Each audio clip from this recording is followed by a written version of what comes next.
Vote দিন আগামী 13 মে কংগ্রেস জানারা ধানকে কাস্তা তরিকার জিতলে ভোট দিন ভোট দিন বাঁচতে এই পানীয় জলের স্বার্থে কৃষক শ্রমিকের স্বার্থে এই মা বোনেদের স্বার্থে সিপিআইএম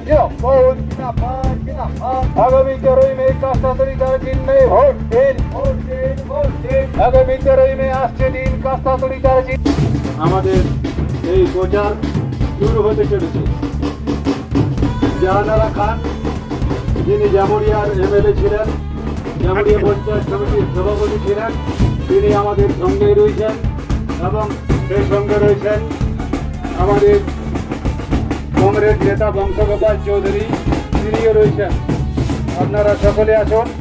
আমরা বারাবণী এলাকায় পানীয় জলের সংকট হচ্ছে বরাবর, এবং এখানে যে সার্ভে রিপোর্ট তৈরি করা হয়েছিল আমরা যখন সরকারের মন্ত্রী ছিলাম, এই এলাকায় মাটির নিচে জল পাওয়া খুবই অসুবিধা আছে। এবং বারাবণী এলাকায় একটা প্রকল্প তখন রাজ্যপাল ছিলেন এম.কে. নারায়ণন, ওনাকে নিয়ে এসে আমি এবং গৌতম দেব সেই প্রকল্প উদ্বোধন করা হয়েছিল। পরে তার কোনো সম্প্রসারণ হয়নি। আর এই এলাকাগুলোতে সব থেকে জরুরি হচ্ছে পানীয় জলের কথা, সেটার উপরে গুরুত্ব দেওয়া উচিত। এখানে হাসপাতালের গেলেজোড়ার এই হাসপাতাল এবং আরেকটা পিঠাইকিয়ারির হাসপাতালকে আমরা উন্নত করেছি। মানুষের যাতায়াতের জন্যে অ্যাম্বুলেন্স ইত্যাদি এর একটা ভালো ব্যবস্থা থাকা দরকার। এবং এখানকার মানুষ অত্যন্ত গরিব মানুষ, অনেক পশ্চিমী জাতি উপজাতি আছে। আইটিডিপি ব্লক, এটাকে দুটোই হচ্ছে আইটিডিপি ব্লক, সালানপুর এবং বারাবণী। সেই ক্ষেত্রে পানীয় জলের প্রকল্প এবং অন্যান্য যেসব সুবিধা আছে সেগুলোর উপরে গুরুত্ব দেওয়া উচিত।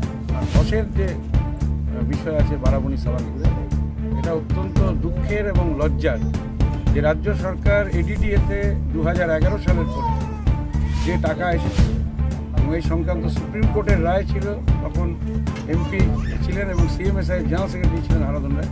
সিএমএসআইয়ের পক্ষ থেকে সেই মামলা করা হয়েছে।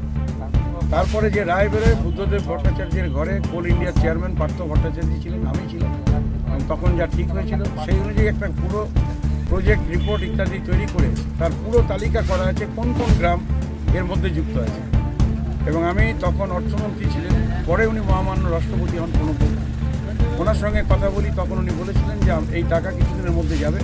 এবং সেই অনুযায়ী 2011-র পরে টাকা এসেছিল, তখন আমাদের সরকার ছিল এবং আমিও তখন এডিডিএ থেকে আমি পদত্যাগ করে দিই, নির্বাচনে আমাদের সরকার চলে যাবে।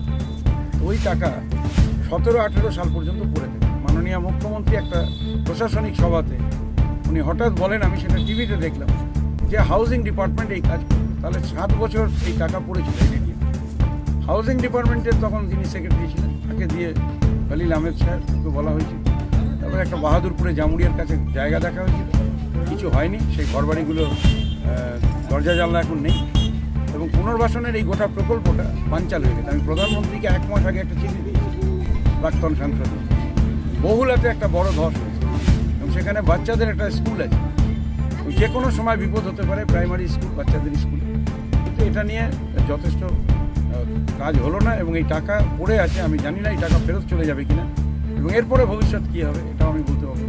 সেই জন্য আমার আবেদন হচ্ছে, আমাদের এমপি যদি জানারা পার্লামেন্টে গিয়ে এই কথা তুলতে পারে, এবং এখানে সবথেকে বড় ক্ষেত্রেই হচ্ছে ওইটা, সেখানে স্ট্যান্ডিং কমিটি থাকে, পয়লা স্ট্যান্ডিং কমিটি থাকে, আমি তার মেম্বার ছিলাম।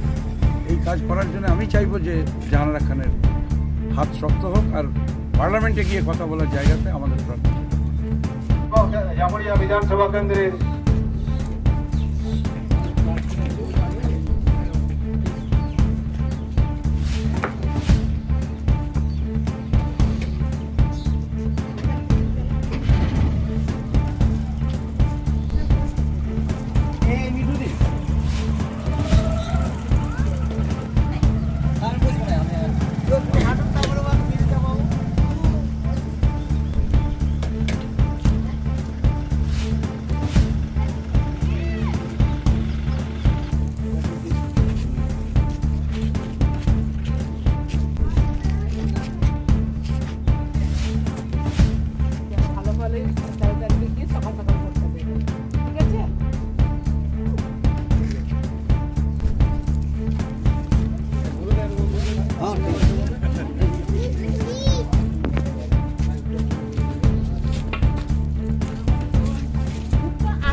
আগামীতে 13ই মে নির্বাচন আছে, আসানসোল লোকসভা নির্বাচন।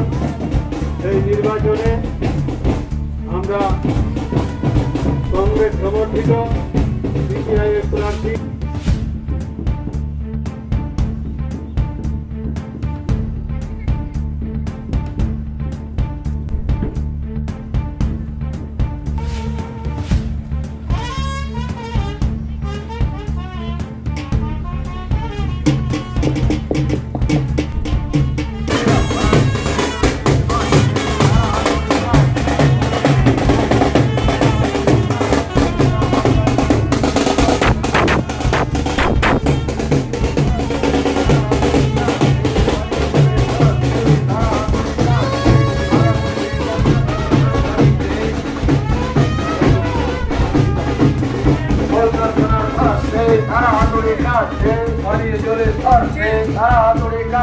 কৃষক শ্রমিকের স্বার্থে তারা হাতুড়ি কাটছে, ছাত্র জীবন স্বার্থে তারা হাতুড়ি কাটছে। কমরেড জাহানারা খানকে কাস্তা তড়ি তারা চিহ্নে ভোট দেন।